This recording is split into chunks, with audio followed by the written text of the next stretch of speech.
এক বৃদ্ধৰ নিসংগতা। পাৰ্কৰ বেঞ্চ এখনত বহি সময়ৰ বাবে ভাবি আছে, এয়া কিবা জীৱন হ'লনে? এনেদৰে অকলশৰে জীয়াই থকাতকৈ মৰি যোৱাই ভাল হ'ব। এনেদৰে জীয়াই থকাৰ অৰ্থ কি?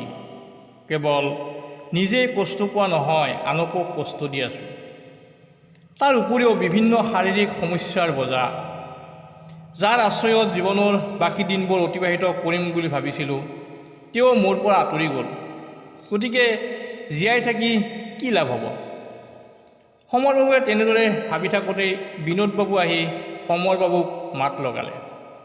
সমৰদা, কি ভাবি আছে? সমৰ আৰু বিনোদ দুয়ো চাকৰিৰ পৰা অৱসৰ লৈছে। গতিকে পুৱা গধূলি সদায় দুয়ো পাৰ্কলৈ খোজ কাঢ়িবলৈ আহে। আজিও দুয়ো লগ হৈছে।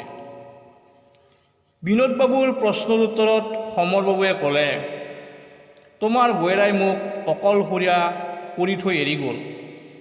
তেওঁ আৰু কেতিয়াও ঘূৰি নাহে। ময়ো তোমাৰ বৌয়েৰাৰ লগত গুচি যোৱা হ'লেই ভাল আছিল। তেতিয়া অকলে এনেকৈ মই জীয়াই থাকিব নালাগিলহেঁতেন। এই নিসংগতা মোৰ বাবে অভিশাপ যেন হৈছে। আচলতে এই পাৰ্কখন পুৱা আৰু গধূলিৰ সময়ত বহু অকলশৰীয়া বৃদ্ধৰ আশ্ৰয়স্থল হিচাপে পৰিগণিত হয়। এই পাৰ্কখনলৈ আহি সকলোৱে নিজৰ নিজৰ মনৰ কথা শ্বেয়াৰ কৰে।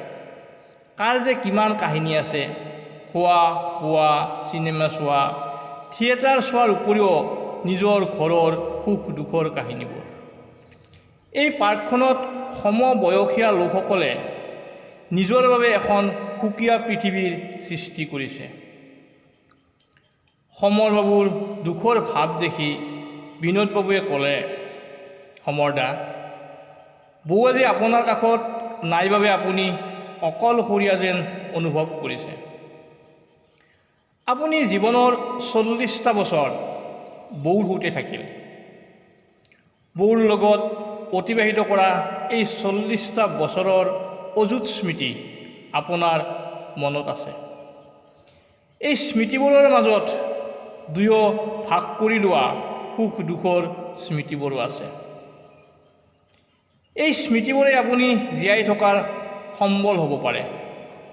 কিন্তু মোলৈ চাওকচোন, মই বিয়াও পতা নাই।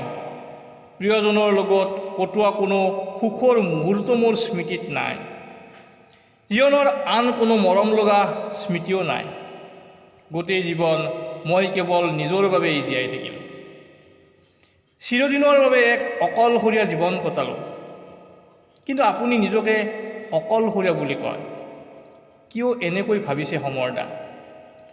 হৃদয়ৰ কোণত জমা কৰি ৰখা বৌৰ লগত কটোৱা মধুৰ স্মৃতিবোৰৰ প্ৰতিদিনে একোটাকৈ স্মৃতি ৰোমন্থন কৰি আপুনি গোটেই জীৱন জীয়াই থাকিব পাৰে। কেতিয়াবা আমাৰ লগত,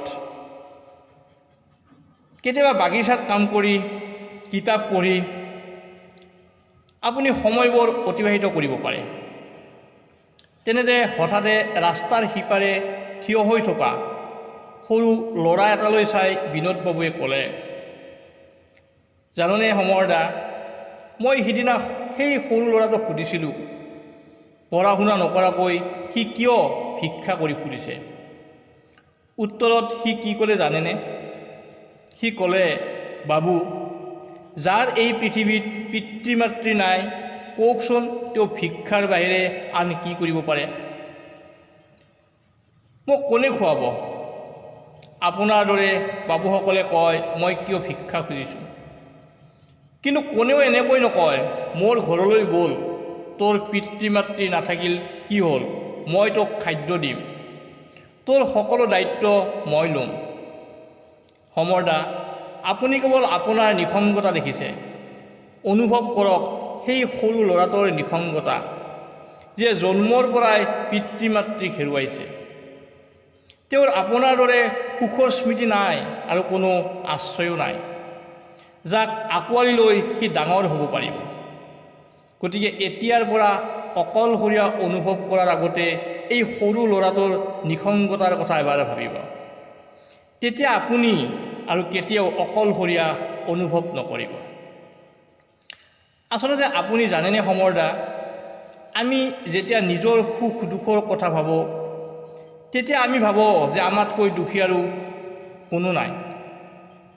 কিন্তু যদি আপুনি নিজৰ দুখ কষ্টক আনৰ দুখ কষ্টৰ সৈতে তুলনা কৰে তেন্তে আপুনি বুজিব যে আপোনাৰ দুখ কষ্ট ইমান কম। সমৰ বাবুৱে ইমান সময় বিনোদ বাবুৰ মনৰ কথাবোৰ অতি মনোযোগেৰে শুনি আছিল। অৱশেষত সমৰ বাবুৱে ক'লে, তোমাৰ কথাই মোৰ মনত বহুত প্ৰভাৱ পেলাইছে বিনোদ। মই ভাবিছিলোঁ জীয়াই থাকি কোনো লাভ নাই, কিন্তু এতিয়া ভাবিছোঁ আৰু যিকেইটা দিন বাচি থাকোঁ সেইকেইটা দিন ভালদৰেই থাকোঁ। যদি কেতিয়াবা এনে লাগে যে মোৰ দৰে অকলশৰীয়া কোনো নাই, তেতিয়া তোমাৰ কথা মনত পেলাম বৈৰাৰ স্মৃতিবোৰ। সেইখিনিৰেই মই গোটেই জীৱন জীয়াই থাকিম। কেৱল ময়েই নহয়, মোৰ দৰে অকলশৰীয়া সকলো মানুহে এনেকৈয়ে জীয়াই আছে কাৰোবাৰ স্মৃতি বুকুত আঁকোৱালি লৈ, আৰু এইদৰেই জীৱন নিজৰ পথত আগবাঢ়িব। প্ৰিয় শ্ৰোতা দৰ্শক, যিসকলে চেনেলটো ছাবস্ক্ৰাইব কৰা নাই ছাবস্ক্ৰাইব কৰিব। ধন্যবাদ।